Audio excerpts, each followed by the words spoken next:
The boat lift created strains on South Florida, without question.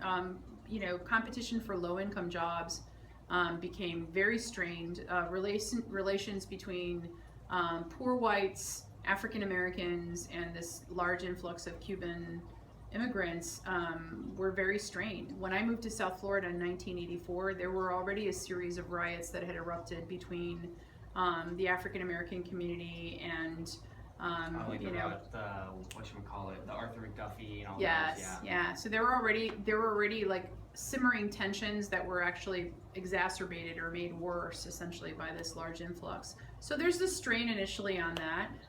Even things that are practical, like the Florida educational system was sort of stretched to the breaking point because you have a massive influx of children who are not actually skilled in English.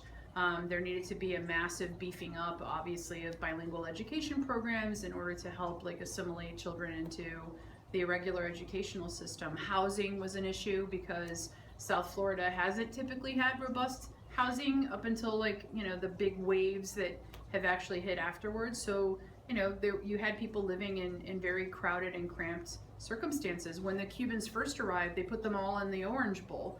And they created a huge tent city inside the Orange Bowl. And we've seen in Katrina just how well that works in terms of, law and order. And so, it created a strain initially.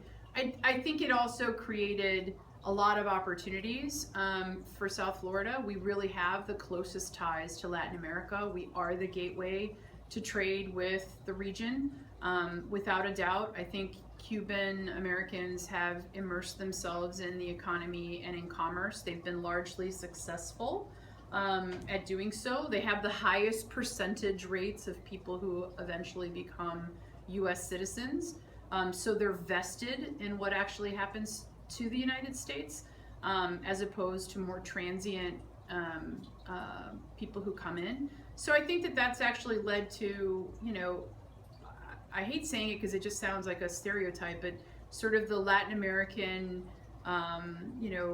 robust culture of South Florida. And it's also created a really important network for later generations and later influxes of other Latin Americans.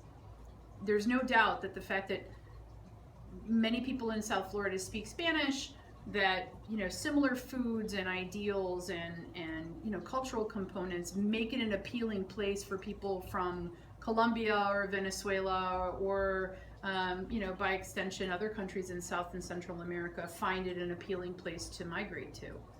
There's a big difference, I can tell you from personal experience, growing up Hispanic in a place where there aren't any, as opposed to growing up in a place where there are. It was colorful, to say the least, to grow up, the lone Hispanic in a particular area was an interesting phenomenon. So I think it's really sort of changed South Florida in that regard. And I think, good and bad, but Florida and in particular South Florida would not be the same.